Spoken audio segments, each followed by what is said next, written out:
Green Earth. You're now transmitting, Agent Graves. Eyes on the target. Alpha 1 now, Foxtrot. I'm in pursuit. Target moving. Bravo 1, he's mobile.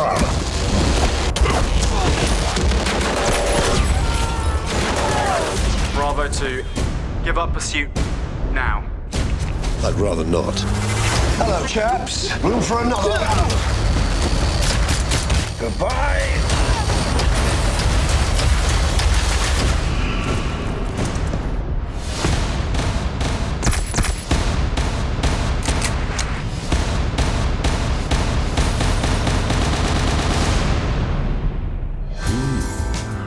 Right there. I love you so much. I love you too.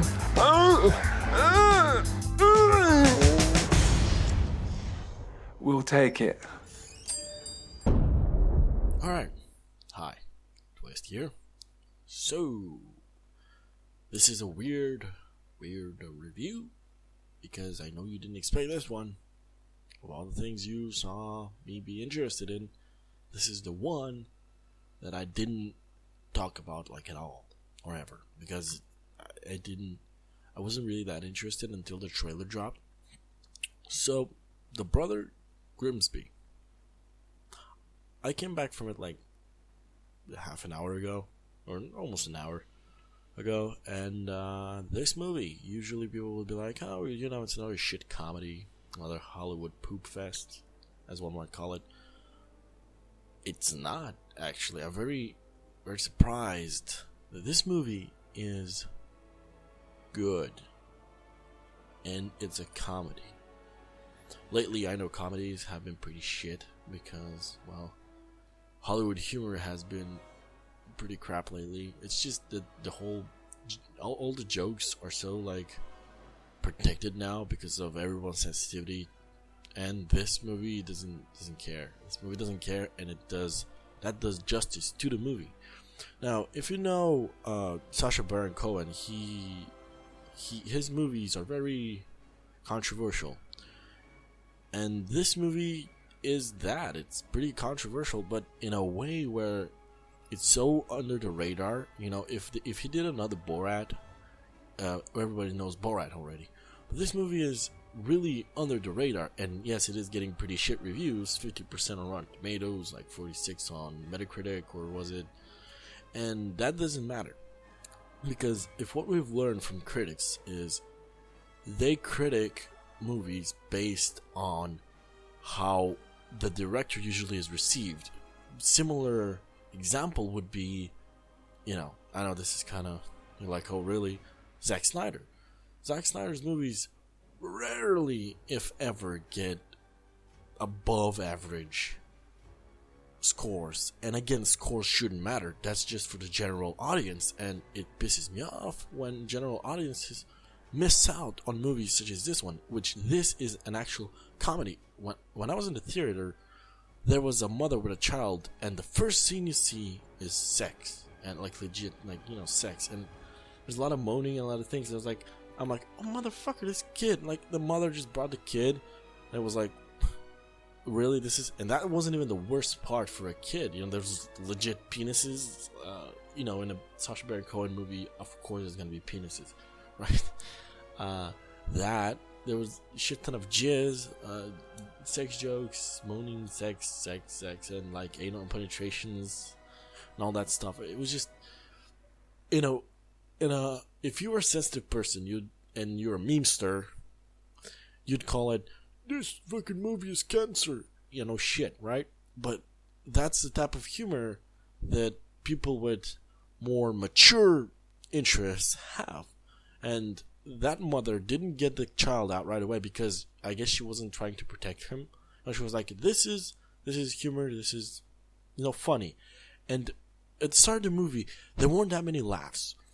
But as the movie went on, it was getting better and better and better and better. It was becoming more and more funny.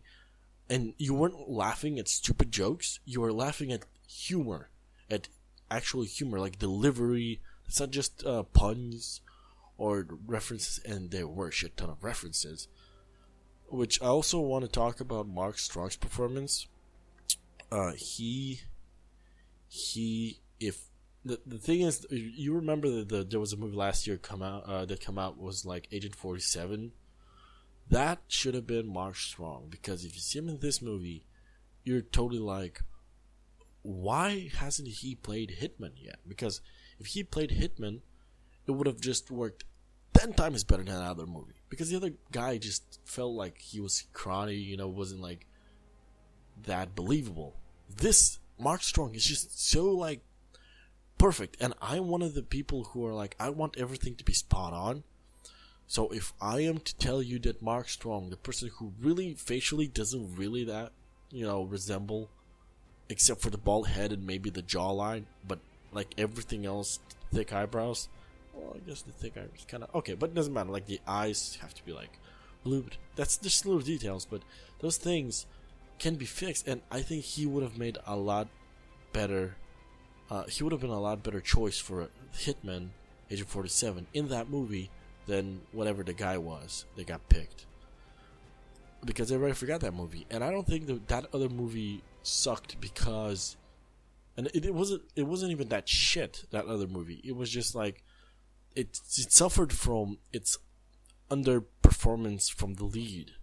He was actually buried by the fucking Zachary Quinto who played the villain, right? He was the main star, not Agent 47, which is based on Agent 47 Hitman. He was supposed to be the lead. He was supposed to be the main center. And that sucked. And that would have made, a lot more sense to have someone who's older and who looks more like him and would be believable as Hitman. But I digress. Moving on with why you should see this movie. Because I've talked to people and they're like, I'm not going to spend money on this shitfest. I mean, you can already see the scores. Why would I waste money on it? You won't waste money on it. It won't be a waste. You'll go and you have shit tons of laughs. I'm a person who don't watch comedy anymore. Comedies. I usually am a comedy guy. I like comedy. Weird, but lately, like I said, they're absolute shit. And this is one of those rare instances where it's like, this movie is really funny, and you should watch it for it being funny, not because it's shit humor. Because yes, I won't back down and say there's no shit humor. There is shit humor in there. There's some shit jokes, but literally shit jokes. But those are like, you cannot have absolutely just purity of whatever you want. There's gonna have to be like a different variety of things in there, such as the action. And speaking of action, I think this movie really did well when it picked on this gimmick that was used. Oh, there goes my dog. There goes my dog again. But anyways.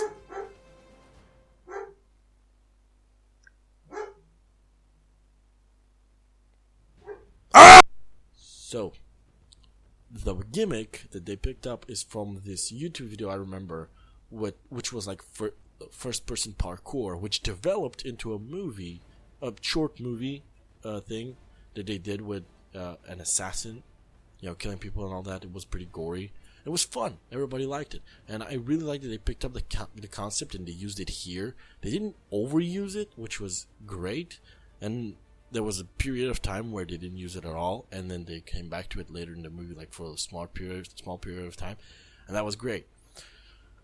It was very well used. It was very well executed because, like most would like a first-person movie. They'd like to see from the perspective of the person, right? But in this case, you only saw that being used in action scenes. Just that. You don't have, just people talking and you're like in the first person. That would be, in a way, overusing that gimmick. And I'm glad they didn't do that. Cohen's performance was, solid as always. If he's in his own movie, obviously he knows how to direct himself. But yeah, he knows how to direct himself. Mark Strong did amazing. Supporting cast, there wasn't any. They were just the two leads. There were the evil people. There was the not Daniel Radcliffe. There was the CG Donald Trump. What else? Well, there was the I really liked. Usually I'm always like, I know how things are gonna go because there's a pattern to how the movie's gonna go. If there's flashbacks, there's always gonna be repeat in present day those flashbacks, and I knew that was gonna happen. And when it happened, I didn't care. I'm not gonna spoil the things, but when it happened, I was actually excited. And the flashbacks to their past, telling the story of how they got separated, was really interesting because they made it so that you cared. They made it very heart-wrenching, and you won't believe it. Like, there was moments where people were laughing out loud, like very loudly, and there was moments where people were like actually fucking depressed because it was getting so serious.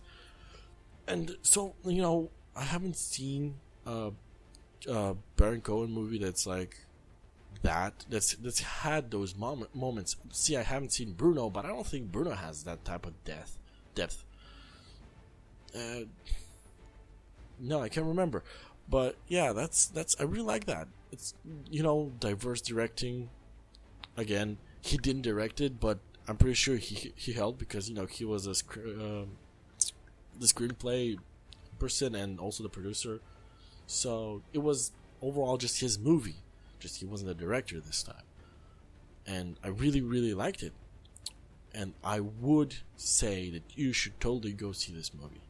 It's a movie worth your money, worth your time, and I know it's pretty late now. The movie's been out for like a week or two now, but if you haven't seen it, you should totally go see it. I know I usually just talk about comic book movies and my common interest, but sometimes I like to check out other movies that are not comic book movies because I am a movie, I won't say fanatic, but I like a lot of movies that aren't just those that I talk about mainly, because there are some people that I really enjoy watching their movies, such as Sacha Baron Cohen's movies. And again, I know they're very critically not acclaimed, which is like the opposite, because it's sad because his movies are so good. Like, they should be getting good reviews. They are good, but just not PC. I guess PC movies get more they just get better reviews, and people go to see them more, and casual viewers aren't afraid to risk it. And sometimes it's good to risk it, and I risked it with this movie. I wanted to go see it, but I didn't have time to go see it, and I finally decided, fuck it, I'm gonna go see it. I did. I went. I really enjoyed it. I enjoyed it so much that I actually did a review, and I really enjoyed Deadpool, and I didn't do a review for Deadpool. So there you go. I just want to do another comic book movie review until Batman v Superman, which I'm totally gonna do. It's totally gonna be in my theater. They played the trailer again before the movie, and I really liked it. So thank you guys for watching. This is Twist. I'll see you next time.